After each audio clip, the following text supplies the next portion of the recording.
we actually do not know what happens to us when we are dead. It is philosophy, it is our culture, it is our tradition, it is our folklore which says that this and this happens. We go to heaven, we go to hell, we go to another body. All these are matter of conjecture, and as is humorously told, to know surely what happens to you when you are dead, you will have to die. But one thing is, I know for sure what will happen to my body after I die.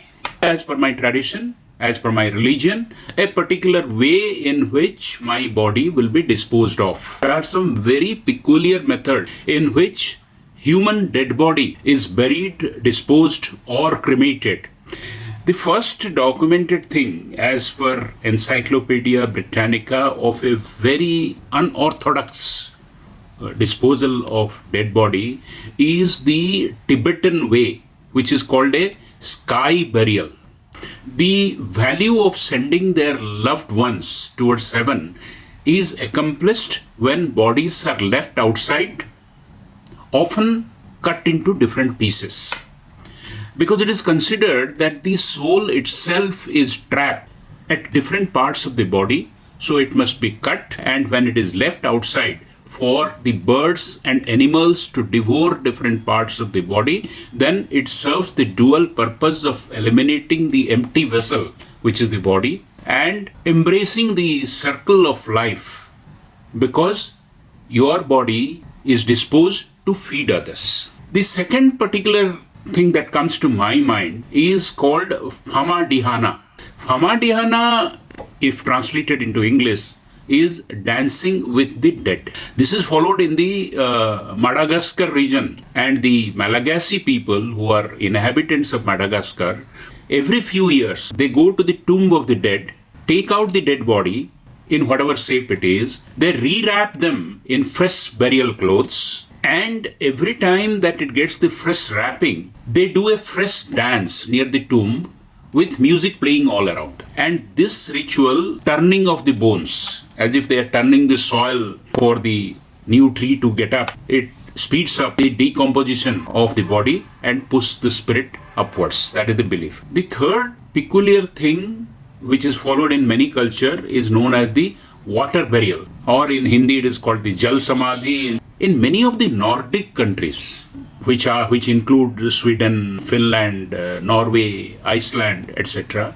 the dead is kept in coffins either on the top of cliffs facing towards the water, or consigning the bodies into something which are called death ships. They are put into river or inside the ocean. Procedure that is followed in many parts of India, especially in places like Kasi, in some parts of Odisha, in some parts of Bengal, which is called the procession or Shobha Yatra, is considered very auspicious, and the virtues of the deceased, if she has died with the husband alive, then lot of vermilion is put. He has been a saint. Haldi, signifying yellow for knowledge, is put. The dead body becomes a combination of the virtues that has been observed during the lifetime of the dead, and a procession in which people also color themselves in that color and follow the dead body. The Zoroastrians, they follow the Tower of Silence disposal of the body, in which dead body is believed that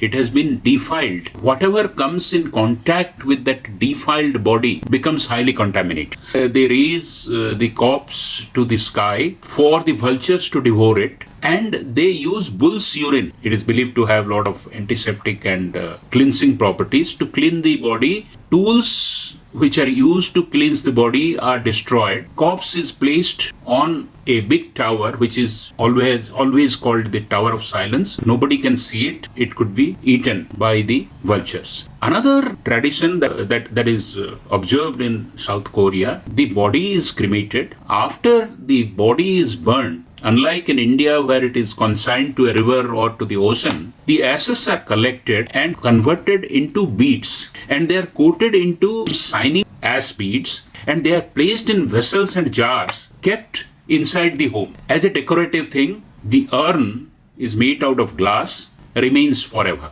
treasuring the memory. Last but not the least, the combination of methods that is followed in Philippines. There is a tribe called Tinguian who dress the deceased in the fanciest of clothes, sit the dead body on a chair, place a cigarette on its lips of the dead body, that is. They put the dead body in a chair with a lighted cigarette in front of the house. This is another group of Filipino people who are known as the Benguet people. Benguet people, they blindfold the dead and they place it on a chair in front of the entrance to the home. There is another tribe which is called Cebuano people who dress children attending the funeral in bright red so that the ghosts which are supposed to be visiting the dead body will not impact their children. So it is a strange sight, a dead body going, and all children who are going in the procession with the dead body are dressed in bright red. In the Sagada region, there is another region in Philippines, coffins are hung from the cliffs or from treetops. They believe that brings them closer to the heaven. Disposal of dead body is either traditional or based on the will of the person who is dying. But strange to see that there are so many social customs. These give us food for thought regarding not just the mortality of the body, but the peculiar way in which the most precious thing during our life, on which we spend to no end to keep it young or to keep it disease free, is disposed once the life goes out of it. Thank you very much.